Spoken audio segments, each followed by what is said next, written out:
Bien, bonjour les amis, je suis ravi de vous retrouver à nouveau dans une petite vidéo sur la trousse de secours pendant les étapes du deuil. Donc je vais vous partager des mesures supplémentaires à pouvoir mettre dans cette trousse d'urgence, hein, qui va vous permettre de vous aider un petit peu dans le travail de deuil que vous avez à effectuer. Voilà, donc dans des vidéos précédentes, je vous partageais déjà 4 mesures importantes que l'on pouvait mettre en place pour pouvoir justement nous aider un petit peu à faire ce travail un petit peu plus facilement. Ok, donc la première mesure était vraiment d'essayer de prendre du plaisir. Ok, la seconde était plus basée sur l'alimentation, trouver un équilibre alimentaire pour pouvoir se sentir en meilleure forme. Troisième mesure était plus basée, elle, sur l'organisation, vraiment prioriser votre temps, d'accord. Et la quatrième mesure était de pouvoir s'économiser notre énergie, parce qu'il est clair que pendant le travail de deuil, ça demande beaucoup d'énergie. D'accord ? Donc voilà, c'est un bon début déjà, pour pouvoir, si vous avez déjà pu mettre en place quelques petites choses comme ça dans votre travail de deuil, c'est clair que je pense que ça a pu vous aider déjà à améliorer un petit peu votre quotidien. Pardon. Mais malgré tout, la partie, elle n'est pas encore gagnée, puisqu'il va falloir encore persévérer sur ce chemin. Et il est clair que c'est un combat de tous les jours. Vous allez avoir des hauts, vous allez avoir des bas, donc c'est pas toujours évident. Donc je vous invite déjà à cliquer sur j'aime si les vidéos que je vous fais vous les appréciez, et puis à les partager à un maximum de personnes dans votre entourage pour pouvoir agrandir cette communauté. Voilà, donc je vais vous partager 2 mesures supplémentaires à pouvoir mettre dans votre trousse d'urgence.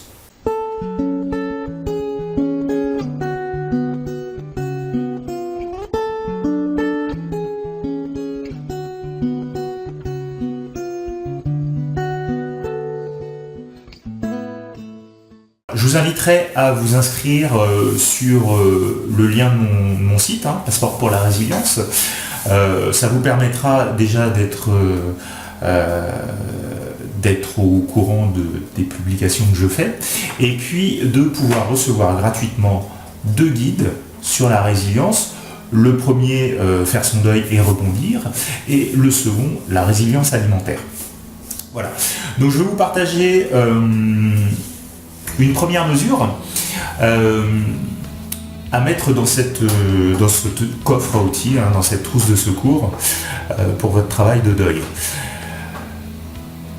Alors ça va vous paraître un petit peu bizarre, mais en fait cette mesure, c'est de prendre le temps de redevenir un enfant. Voilà. En fait, pouvoir s'octroyer ce luxe-là, en fait, de redevenir petit ou petite, et de laisser s'exprimer son enfant intérieur. En fait, seulement pendant un certain temps, ça va vous permettre de pouvoir exprimer votre émotivité. Et plus vous allez pouvoir l'exprimer, plus vous allez pouvoir restaurer votre équilibre physiologique le plus rapidement possible, en fait. D'accord ? Alors rassurez-vous, je ne vous demande pas de faire bébé tout le temps, mais seulement, c'est juste provisoire. Rapidement, l'adulte va reprendre sa place. En fait,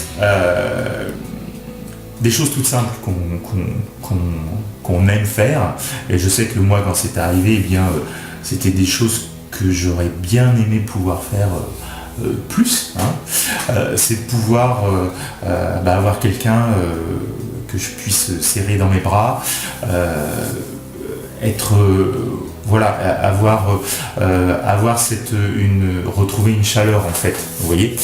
Hein, mais il n'y a aucune honte à ça. Hein. Surtout, il faut surtout pas être honteux par rapport à cette demande d'affection en fait. D'accord, c'est vraiment pas être vulnérable si on arrive à conserver son autonomie et à ne pas être dépendant des personnes à qui on demande un petit peu ces actes d'amour et de bienveillance.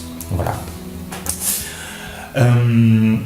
Une deuxième mesure, dans la continuité de cette première, c'est le droit de demander de l'aide. Alors ça, c'est quelque chose, quand on est en deuil, on a l'impression que l'on dérange systématiquement tout le monde. On a l'impression qu'on est quelque part pestiféré parce que les gens n'osent pas. En fait, les gens à l'extérieur ne savent pas comment aborder le sujet.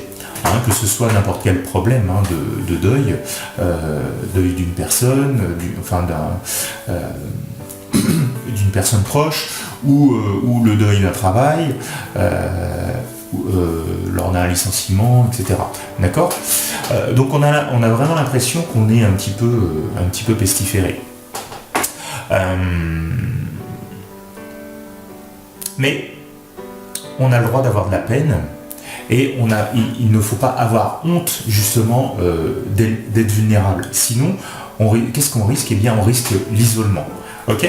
Donc il n'y a rien de plus humain et de plus courageux, j'allais dire, d'admettre qu'on a besoin d'aide et de se rapprocher des personnes qui puissent nous aider. Alors, ça ne va pas forcément être la famille, la mieux positionnée dans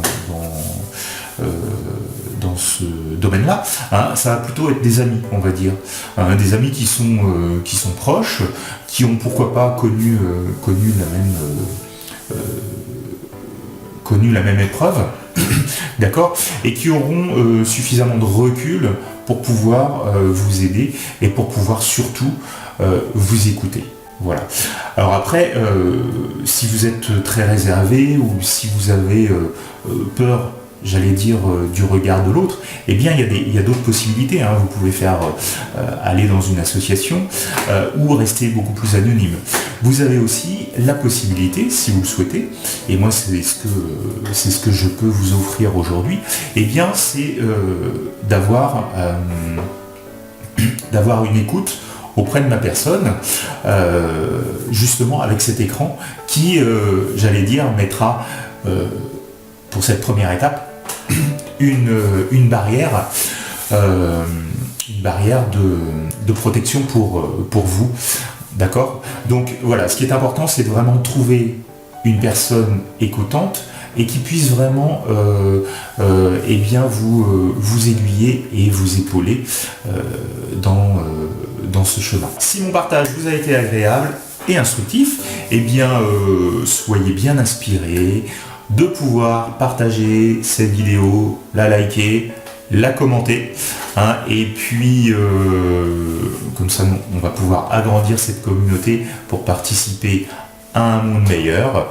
Voilà, je vous dis à très bientôt, au plaisir de vous revoir, je vous aime, et puis surtout prenez soin de vous.